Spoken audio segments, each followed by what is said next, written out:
ሰላም ውድ ቤተሰቦቻችን እንደምን አደራችሁልን? በአገር ውስጥም ሆነ በመላ ዓለም የምትገኙ እግር ኳስ በደማችሁ ውስጥ የሚዘዋወር ውድ የቪቫ ስፖርት የዩቲዩብ ቻናላችን አፍቃሪዎች አድማጮቻችን፣ ቪቫ ስፖርት ዛሬ ማለዳም እንደ ሁልጊዜው በልዩ ትንታኔና ትኩስ መረጃዎች አሸብርቆ ብቅ ብሏል።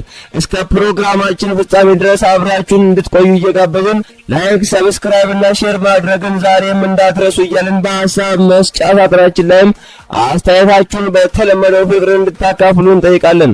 ዛሬ ማለዳ ሁሉም ነገር ወደ ጎን ትተን በአሁኑ ሰዓት መላውን ዓለም እያነጋገረ ስላለው ታሪካዊ ክስተት እንጀምራለን። አዎ የዓለም ዋንጫ ወርልድ ካፕ የምድብ ጨዋታዎችን በታላቅ ድምቀት ሲጀመሩ የእግር ኳሱ ንጉስ ሊዮኔል ሜሲ ገና በመጀመሪያው ጨዋታ ታሪክን በአዲስ መልክ ጽፏል። በአንጻሩ ፈረሰኛው ኪሊያን ምባፔ በፈረንሳይ ብሔራዊ ቡድን ውስጥ ያስመዘገበው አዲስ የጎል ሪከርድና የታክቲክ ለውጥ መላውን አውሮፓ አስደምሟል። የጎል ማሽኑ ኤርሊንግ ሃላንድ በበኩሉ በዓለም ዋንጫ የመጀመሪያ ጨዋታውን 2 ጎሎችን በማስቆጠር የጎልደን ቡት ፉክክሩን ገና ከጀምሮ አሙቆታል። ለመሆኑ ሊዮኔል ሜሲ የሰበረው የዘመናት ሪከርድ ምንድነው? ፈረንሳይኛው ኪሊያን ምባፔና ኤርሊንግ ሃላንድ በዓለም ዋንጫው መድረክ ላይ ምን አስገራሚ ክስተት ፈጠሩ?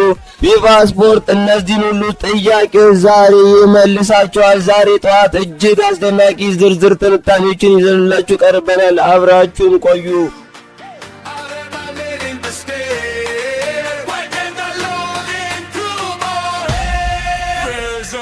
ፕሮግራማችን ስንገባ የዓለም ዋንጫ ወርልድ ካፕ አሁን በአሜሪካ፣ ካናዳና ሜክሲኮ ምድር በከፍተኛ ድምቀት እየተካሄደ ይገኛል። ትላንት ምሽት ከተደረጉት ታላላቅ የምድብ ጨዋታዎች መካከል የአርጀንቲናና የአልጄሪያ ጨዋታ እንዲሁም የፈረንሳይና የሴኔጋል ፍልሚያዎች እጅግ አስገራሚ እውነቶች የተመዘገቡባቸው ነበሩ።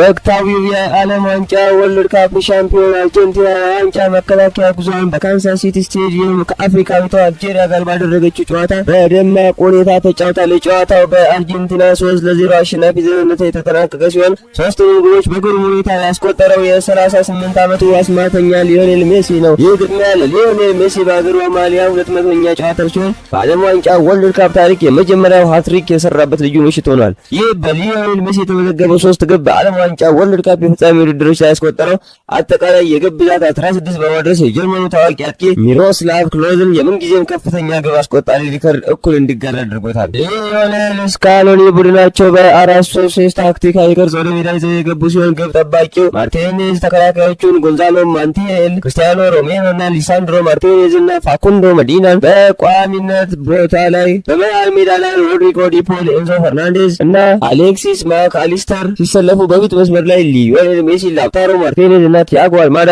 ጥምረትን ፈጥሯል። ለሊዮኔል ስካሎኒ ትልቅ ውሳኔ የነበረው የሴሪያ ከፍተኛ ግብ አስቆጣሪ የሆነው ላውታሮ ማርቲኔዝ ከጁሊያን አልቫሬዝ አስቀድሞ በቋሚነት ማሰለፉ ነበር። በአንጻሩ የአልጄሪያ አሰልጣኝ ቭላድሚር ፔትኮቪች የመጋጠሚያ ቅርጻቸው በ4-3-3 በማድረግ በሪያድ ማህሬዝ ምትክ ይበልጥ ወጣትና ተጭኖ የሚጫወት የቡድን ስብስብ ይዘው ገብተዋል። በዚህ መሰረት ግብ ጠባቂው ሉካ ዚዳን የፈረንሳይ እግር ኳስ በታሪክ ዚነዲን ዚዳን ልጅ በቋሚነት ሲጀምር ተከላካዮቹ ራፊክ ቤልጋሊ፣ አይሳ ማንዲ፣ ራሚ ቤንሴባይኒ እና ራያን አይት ኑሪ። በዚሁ መሰረት ግብ ጠባቂው ሉካስ ዚዳን የፈረንሳይ እግር ኳስ በታሪክ ዚነዲን ዚዳን ልጅ በቋሚነት ሲጀምር ተከላካዮቹ ራፊክ ቤልጋሊ፣ አይሳ ማንዲ፣ ራሚ ቤንሳባይኒ እና ራያን አይት ኑሪ በቋሚነት ተሰልፈዋል። በመሃል ሜዳ ናቢል ቤንታሌብ፣ ሂሻም ቡዳዊ እና ኢብራሂም ማዛ ሲጀምሩ በግራና ቀኝ ክንፍ አኒስ ሀጂ ሙሳ እና ፋይዝ ሻይቢ ከአጥቂው አሚን ጉይሪ ጋር ተጣምረዋል። ጨዋታው በተጀመረ በ6ኛው ደቂቃ ላይ ሊዮኔል ሜሲ ከላውታሮ ማርቲኔዝ የተመለሰበትን ኳስ መረብ ላይ ቢያሳርፍም በኦፍሳይድ ምክንያት ሳይሻር ቀርቷል። ከ2 ደቂቃዎች በኋላ በአልጄሪያ በኩል ኢብራሂም ማዛ ያሻገረውን ድንቅ ኳስ ፋሪስ ሻይቢ ግብ ያስቆጠርም እሱም በቫር ታይቶ በኦፍሳይድ ተሰርዟል። የጨዋታው የመጀመሪያው ህጋዊ ግብ የተመዘገበው በ17ኛው ደቂቃ ላይ ነበር። ሮድሪጎ ዲፖል ያቀበለውን ድንቅ ኳስ ሊዮኔል ሜሲ ከአልጄሪያ ተከላካዮች ፊት ለፊት ተቆጣጥሮ ተቀጣሪ ሳጥን ጠርዝ ላይ በጥሩ ሁኔታ በማሽከርከር ኳሷን የሉካስ ዲዳይ መረብ ላይ ያሳርፋታል። ይህ ግብ ሊዮኔል ሜሲ ከሳጥን ውጭ ያስቆጠረው አጠቃላይ የዓለም ዋንጫ ወርልድ ካፕ ግቦች 6 በማድረስ የብራዚሉን ሌጀንድ ሬቪሊኖን ሪከርድ እንዲሰብር አድርጎታል። ጨዋታው በሁለተኛው አጋማሽ ሲቀጥል አርጀንቲና ታክቲካዊ ለውጦችን አድርጋለች። በ48ኛው ደቂቃ ጎንዛሎ ጎንዛሎ ማንቴል ወጥቶ ናሁኤል ሞሊና ሲገባ በ58ኛው ደቂቃ ማርቲኔዝ በጁሊያን አልቫሬዝ እንዲሁም ቲያጎ አልማዳ በኒኮ ጎንዛሎ ተተክቷል። በ60ኛው ደቂቃ ላይ ሁለተኛው ግብ ተቆጠረ። ኒኮ ጎንዛሎ ያሻገረውን ኳስ አሌክሲስ ማክ አሊስተር በኃይል ወደ ግብ ሲመታው ግብ ጠባቂው ሉካስ ዚዳን በአግባቡ መቆጣጠር ሳይችል ቀርቶ ሲተፋው ሊዮኔል ሜሲ በቅርብ ርቀት ላይ በመገኘት በደካማ ቀኝ እግሩ ሁለተኛ ግቡን አስቆጠረ። በ76ኛው ደቂቃ ላይ ሊዮኔል ሜሲ ታሪካዊ ሃትሪኩን ያጠናቀቀ። ከመሃል ሜዳ ኳስ ይዞ በመገስገስ ለኒኮ ጎንዛሎ አቀብሎ ኒኮ ጎንዛሎ መልሶ ያቀረበለትን ኳስ ሊዮኔል ሜሲ ከሳጥኑ ጠርዝ ላይ በጥሩ ሁኔታ አሽከርክሮ ወደ ግምት ቀየረው። በዚህ ጨዋታ አርጀንቲና 3-0 በሆነ ውጤት ሙሉ 3 ነጥብ ስታገኝ አልጄሪያ በዓለም ዋንጫ ወርልድ ካፕ ታሪኳ ለመጀመሪያ ጊዜ ወደ ግብ የተመታ አንድም ኳስ ሳታስመዘግብ ወጣለች። በምድብ 1 በተደረገው ሌላ እጅግ ተጠባቂ ጨዋታ ፈረንሳይ የካፍ ሻምፒዮኗ ሴኔጋልን 3-1 በሆነ ውጤት አሸንፋለች። ጨዋታው በሁለተኛ አጋማሽ አሰልጣኝ ዲዲዬ ዴሻምፕስ ባደረጉት ታሪካዊ ለውጥ ሙሉ በሙሉ የተቀየረ ነበር። የአርሴናል የልብ ትርታ የሆነው የማል ተከላካዩ ዊሊያም ሳሊባ በዚህ ጨዋታ ላይ በፈረንሳይ መከላከያ መስመር ውስጥ በግራ ተከላካይነት ስፍራ ተሰልፎ ሙሉ 90 ደቂቃ ተጫውቷል። ምንም እንኳን በተለመደው የቀኝ ጎን የማል ተከላካይነት ስፍራ ባይሰለፍም በግራ በኩል እጅግ የተረጋጋና ድንቅ ብቃትን አሳይቷል። ሆኖም በሁለተኛ አጋማሽ አሰልጣኝ ዲዲዬ ዴሻምፕ የባየር ሙኒኩን ሚካኤል ኦሊሴን ከቀኝ ክንፍ ወደ መሃል ሜዳ ያጥቂ ጀርባ በማዛወር ታክቲካቸውን ቀየሩ። ይህ ታክቲካዊ ለውጥ ጨዋታውን ሙሉ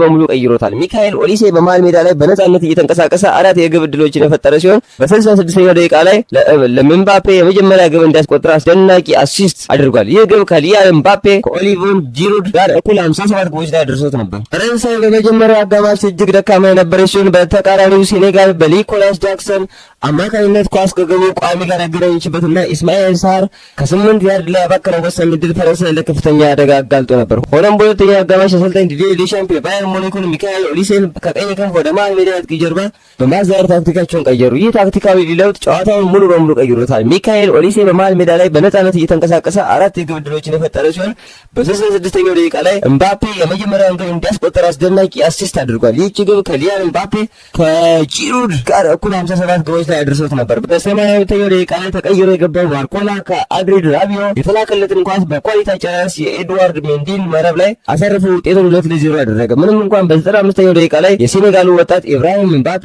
ግብ አስቆጥሮ ልዩነትን ቢያጠብም ከ68 ሰከንዶች በኋላ በ96ኛው ደቂቃ ላይ ሊያን ምባፔ ከ30 ያርድ ርቀት ላይ የመታው አስደናቂ ኳስ ግብ ሆኖ ጨዋታውን 3-1 ተጠናቋል። በዚህም ከሊያን ምባፔ 58ኛ የብሔራዊ ቡድን ግቡን አስመዝግቦ የፈረንሳይ የምንጊዜም ከፍተኛ ግብ አስቆጣሪ መሆን ችሏል። በትላንትናው ምሽት የተደረገው የኖርዌይና የኢራቅ ጨዋታ የኖርዌይን የተደራጀ የማጥቃት መስመርና የታክቲክ የበላይነት በግልጽ ያሳየ ነበር። ጨዋታው በኖርዌይ 4-1 አሸናፊነት ተጠናቋል። የኖርዌይ ብሔራዊ ቡድን ጨዋታውን የጀመረው ይበልጥ ወደ ማጥቃት ባዘነበለ የ4-3-3 የቅርጽ አስተላለፍ ነበር። በጨዋታው ላይ አየር ኦስቲጋርድ፣ አንቼ ኦልሰን እና ዴቪድ ሞለር ጎልፍ ተከላካዩ መስመር ሲመሩት በመሃል ሜዳ ላይ ማርቲኔ ኦዴጋርድ እና ሳንደር በርጅ የጨዋታውን ፍጥነት የመቆጣጠር ከፍተኛ ሚና ነበራቸው። በፊት መስመር ላይ አጥቂው ሃላንድ የተጋጣሚውን ተከላካዮች በማስጨነቅና ክፍተቶችን በመፍጠር ረገድ ቀዳሚውን ስፍራ ይዞ ነበር። በአንጻሩ የኢራቅ ብሔራዊ ቡድን ይበልጥ በመከላከያ ላይ ያተኮረ 4-5-1 ወይም 5-4-1 የሚመስል የጥንቃቄ አስተላለፍ ይዞ ወደ ሜዳ ገብቷል። ዋናው እቅዳቸው የኖርዌይን ፈጣን የማጥቃት መስመር በመሃል ሜዳ ላይ መረባረብና መዝጋትና በረጅም ኳሶች በአጥቂዎች አማካኝነት የመልሶ ማጥቃት እድሎችን መፍጠር ነበር። ጨዋታው ከተጀመረበት ጊዜ አንስቶ ኖርዌይ በኳስ ቁጥጥር ረገድ ፍጹም የበላይነት የነበራት ሲሆን በመጀመሪያ አጋማሽ ማርቲኔ ኦዴጋርድ ከመሃል ሜዳ በጥሩ ሁኔታ ያሰራጫቸው የነበሩ ኳሶች ለኢራቅ ተከላካዮች ከባድ ፈተና ሆነውባቸዋል። በዚሁ መሰረት ኖርዌይ በመጀመሪያ አጋማሽ ድንቅ የሆኑ ግቦችን በማስቆጠር የጨዋታውን ዕጣ ፈንታ ቀድማ መወሰን ችላለች። ኢራቅ በሁለተኛ አጋማሽ ታክቲካዊ ለውጦችን በማድረግና ይበልጥ ወደፊት በመግፋት አንድ ማስተካከያ ግብ ማስቆጠር ቢችሉም የኖርዌይን ጠንካራ መከላከያ መስመር ደጋግሞ ለመስበር አልቻሉ። ይልቁንም ወደፊት ባሰፉ ቁጥር በስተጀርባቸው የተወው ክፍተት ለኖርዌይ ፈጣን ክንፎች ምቹ ሁኔታን ፈጥረዋል። ኖርዌይ ይህንን ክፍተት በመጠቀም በተጨማሪ ግቦች በማስቆጠር ጨዋታውን 4-1 በሆነ ሰፊ ውጤት አጠናቃለች። የእንግሊዙ ክለብ አርሴናል በክረምቱ የዝውውር መስኮት ስብስቡን ለማጠናከር በርካታ አማራጮችን በስፋት እየተመለከተ ይገኛል። አርሴናል በቀኝ ተከላካይ ስፍራ ላይ ቤን ዋይትን ለመተካትና ተጨማሪ ውድድር ለመፍጠር የኒውካስትል ዩናይትድን ወጣት ተከላካይ ቶኒ ሊቭራሚንቶን ለማስፈረም ከፍተኛ ፈላጊ ሆነው ቆይተው ነበር። ሆኖም መድፈኞቹ የተጫዋቹን የጉዳት ታሪክ በጥልቀት ካጠኑ በኋላ ከተጫዋቹ ዝውውር ራሳቸውን ያርቀው ነበር። ትናንት በወጣው ይፋዊ መረጃ መሰረት ሊቭራሚንቶ በደረሰበት ከባድ ጉዳት ምክንያት ከእንግሊዝ ብሔራዊ ቡድን ስብስብ ውጭ ሆኖ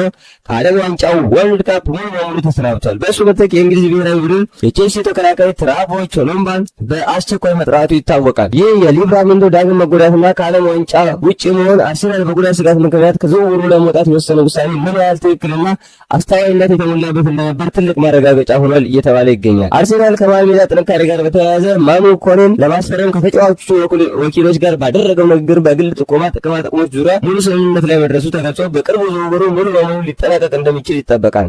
መድፈኞቹ ከጣሊያኑ ክለብ ሮማ ማኑኤል ሎካቴሊን ለማስፈረም ከተጫዋቾቹ ጋር የሚያደርጉት የግል ድርድር ቀጥሏል። ሆኖም ክለቡ ሮማ ከተጫዋቾቹ ዝውውር ከ50 ሚሊዮን ዩሮ በታች ለሚመጣ ጥያቄ ምላሽ እንደማይሰጥ በጽኑ አስታውቋል። አርሴናል በቀጣይ የሚያቀርበው የገንዘብ መጠን የዝውውሩ ዕጣ ፈንታ ይወስናል። አርሴናል ከሴልታ ቪጎ ጋር በዚህ ወር መጨረሻ ውሉ የሚያበቃበት ኦስካር ሚንጌዛን በነጻ ዝውውር ለማግኘት ጥረት እያደረገ ቢሆንም ከኒውካስትል ዩናይትድ ጋር ጠንካራ ፉክክር ገጥሞታል። ኒውካስትል ለተጫዋቾች የተረጋገጠ የመጫወቻ ደቂቃ ዋስትና እንደሰጠው እየተናገረ ይገኛል። በአውሮፓ መድረክ ላይ ከሃሪኬን እና ሚካኤል ኦሊሴን በመቀጠል ከፍተኛ የግብ አስተዋጽኦ 51 ጎልና አሲስት ያደረገው ክርስቶስ ዞሊስን ለማስፈረም አርሴናል ጥረት እያደረገ ቢሆንም በገንዘብ አቀባበል ዙሪያ ከክለቡ ጋር ይፋ ጥያቄ ለማቅረብ በመቸገሩ እስካሁን ዝውውሩ የሚፈልገውን ያህል እድገት አላሳየም። የጀርመኑ ክለብ ሃምቡርግ ፋቢዮ ቪዮራን በቋሚነት ለማስፈረም ከአርሰናል ጋር ያለውን ድርድር በዚህ ሳምንት ያጠናክራል። በውሰት ቆይታው ደስተኛ የሆኑት ሃምቡርግ ያላቸውን የፋይናንስ ችግር በተለያዩ አማራጮች ፈትነው ዝውውሩን ለመጨረስ እየሰሩ ነው። ቤልጂየማዊው የክንፍ አጥቂ ከበርካታ ክለቦች ፍላጎት ቢኖርበትም ራሱ ግን በእንግሊዝ ፕሪሚየር ሊግ መቆየት ይፈልጋል። አርሴናል እሱንና ክርስቲያን ኖርጋርድን በመሸጥ ለሌሎች አዳዲስ ዝውውሮች የሚሆን የገንዘብ አቅም ለመገንባት ፈላጊዎችን እየተጠባበቀ ይገኛል። ማንቸስተር ዩናይትድ ቤት ትልቅ መነጋገሪያ ከሆኑት ጉዳዮች መካከል የእንግሊዛዊው አጥቂ ማርከስ ራሽፎርድ የወደፊት ዕጣ ፈንታ አንዱ ነው። እንደ አዳዲስ መረጃዎች ገለጻ ክለቡ ማርከስ ራሽፎርድን በቋሚነት ለመሸጥ ዝግጁ መሆኑ ታውቋል። ማንቸስተር ዩናይትድ ለተጫዋቹ ዝውውር የ70 ሚሊዮን ፓውንድ የዋጋ ተመን የለጠፈበት ሲሆን ይህንን ገንዘብ ለመክፈል ፈቃደኛ ለሚሆን ማንኛውም ክለብ ተጫዋቹን አሳልፎ ለመስጠት አይቆጠብም ተብሏል። ይህ ውሳኔ ክለቡ በክረምቱ የዝውውር መስኮት ለሚያደርጋቸው አዳዲስ ግዢዎች የሚሆን ተጨማሪ የፋይናንስ አቅም ለመፍጠር የሚያግዘው ይሆናል። ማንቸስተር ዩናይትድ በፊት መስመር ላይ ተጨማሪ ፈጠራና ፍጥነት ለመጨመር የዌስትሃም ዩናይትድ ኮከብ ሰመርቪልን ለማስፈረም ፍላጎት እንዳለው እየተነገረ ይገኛል። ተጫዋቹ ባለፉት የውድድር ዓመታት ባሳየው ድንቅ ብቃት የበርካታ ታላላቅ ኮከቦችን ትኩረት መሳብ የቻለ በመሆኑ ዩናይትድ ዝውውርን እውን ለማድረግ ጠንካራ ፉክክር እንደሚጠብቀው ይታመናል። ሊቨርፑል በአዲሱ አሰልጣኛቸው መሪነት የቡድኑ ስብስብ ይበልጥ ለማጠናከር የመሃል ሜዳና የተከላካይ መስመር ተጫዋቾችን በጥልቀት በመመልከት ላይ ይገኛል። ክለቡ በተለይም የወደፊት ተስፋ ያላቸው ወጣት ተጫዋቾችን ወደ አንፊልድ ለማምጣት ከተለያዩ ወኪሎች ጋር የመጀመሪያ ደረጃ ንግግሮችን መጀመሩ ተሰምቷል። ቼልሲ በበኩሉ የፋይናንሻል ፌር ፕሌይ ደንቦችን ለማሟላትና አዳዲስ ተጫዋቾችን ለማስፈረም ሰፊ የስብስብ ማስተካከያ እያደረገ ይገኛል። አንዳንድ ነባር ተጫዋቾችን ወደ ሌላ ክለብ በመሸጥ ረገድ ንቁ ተሳትፎ እያደረጉ ሲሆን በእንግሊዝ ብሔራዊ ቡድን በአስቸኳይ የተጠራው ትሬቮ ቻሎባን ጨምሮ የበርካታ ተከላካዮችን የወደፊት ቆይታ አሁንም በድርድር ላይ ነው። በእንግሊዝ ፕሪሚየር ሊግ ውስጥ የሚገኙ የሜዳዎች ስፋት በተለይ ታክቲክን መሰረት አድርገው ለሚጫወቱ አሰልጣኞች ትልቅ ሚና አለው። ምንም እንኳን አብዛኞቹ ክለቦች የሊጉን ስታንዳርድ ተከትለው ሜዳቸውን በ105 ሜትር ርዝመት እና 65 ሜትር ስፋት ቢያደርጉም እንደ ሉተን ታውን ያሉ አንዳንድ ክለቦች ጠባብ ሜዳ ያላቸው በመሆኑ የተጋጣሚን የማጥቃት ነጻነት ለመገደብ ታክቲካዊ ብልጫ ያገኙበታል። በአንጻሩ እንደ ማንቸስተር ሲቲ እና አርሴናል ያሉ በሰፊ ቦታ ላይ መጫወት የሚፈልጉ ክለቦች የሜዳዎቻቸውን ስፋት ለፓሲንግ ጨዋታቸውን ምቹ አድርገው እንደሚጠቀሙበት ይታወቃል። ውድ የቪቫ ስፖርት የዩቲዩብ ቻናል ቤተሰቦቻችን ዛሬ ሮብ ማለዳ ያዘጋጀናቸው ስፖርታዊ ጥንቅሮቻችን በሙሉ እነዚህን ይመስሉ ነበር። ሊዮኔል ሜሲ የ200ኛ ጨዋታ ታሪካዊ ሪከርድ፣ በዊሊያም ሳሊባ ድንቅ የፈረንሳይ ብቃት፣ በቶኒ ሊቭራሜንቶ የጉዳት ዜና እንዲሁም ኖርዌይ ኢራቅን 4-1 በሆነ ሰፊ ውጤት ባሸነፈችበት ጨዋታ ዙሪያ ያላችሁን አስተያየት ከታች ባለው የኮሜንት ሳጥን ላይ እንድታካፍሉ እንጋብዛችኋለን። ቪዲዮውን ከወደዳችሁት ላይክ፣ ሼር እና ቻናላችንን ሰብስክራይብ በማድረግ አጋርነታችሁን አሳዩን። በቀጣይ ፕሮግራም እስከምንገናኝ ድረስ ሰላም ቆዩ።